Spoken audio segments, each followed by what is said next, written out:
उतार दिया।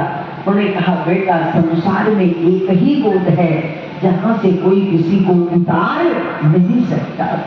पूछा फिर वो कौन है? का पिता है, और उसकी गोद में बैठने के बाद संसार से उतरने की स्थिति नहीं होती, तो इसलिए वो नन्हा मुन्ना बच्चा वहां से चल दिया। तुम्हें बैठना है, मैं परम पिता की गोद की खोज में जा रहा हूँ।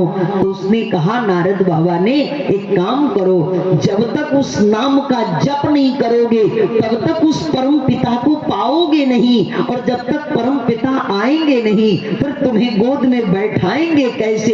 इसलिए पहले तो तुम नाम के अधिकारी बन जाओ, नाम लेने के अधिकारी बन जाओ। उन्होंने कहा कैसे? महाराज आप हमारा दिशा निर्देश कर दे। तो नारद बाबा ने राम नाम का यानी मंत्र दिया, और मंत्र दे करके नारायण नाम का और अहरनिश भगवान के नाम जप करने की एक साधना बता दी। और वो नन्हा मुन्ना बच्चा एक वृक्ष के नीचे जाकर के बैठ गया, और बैठ करके उसको केवल एक भाव था कि चाहे कुछ भी हो हमें नारायण की गोद में बैठना है, परम पिता की गोद में बैठना है।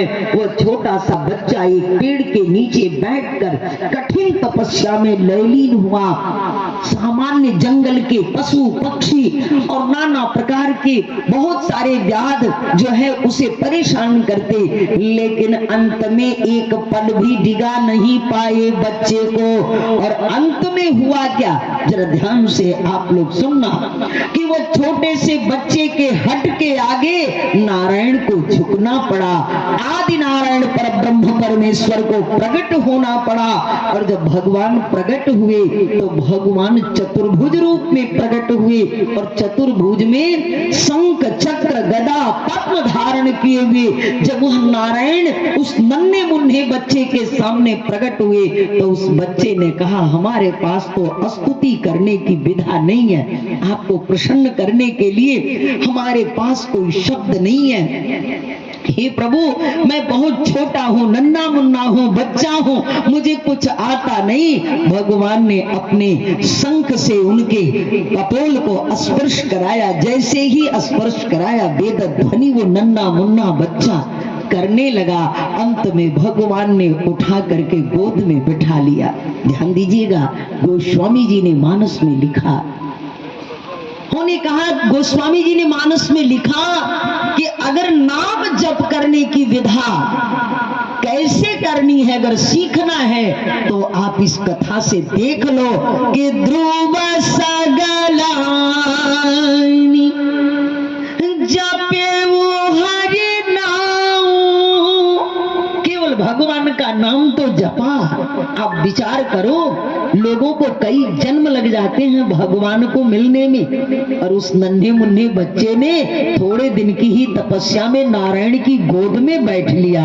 इसका मतलब है कि जब तक हमारे अंतःकरण में वह अथाह प्रेम उस परमात्मा के प्रति नहीं होगा, अविरल प्रेम नहीं होगा, तब तक परमात्मा उस जीव को उठा करके हृदय से और गोद में नहीं बैठा सकता।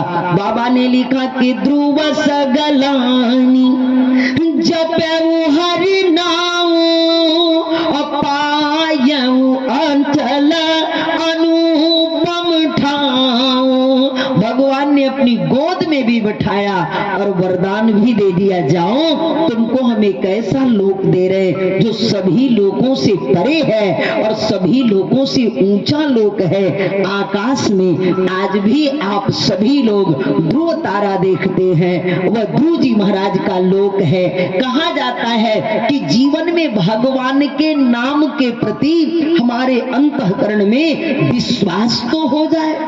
आज हम सनातन धर्म की बात करते हैं, बड़े कटाक्ष चल रहे हैं आज समाज में सनातन धर्म के बारे में।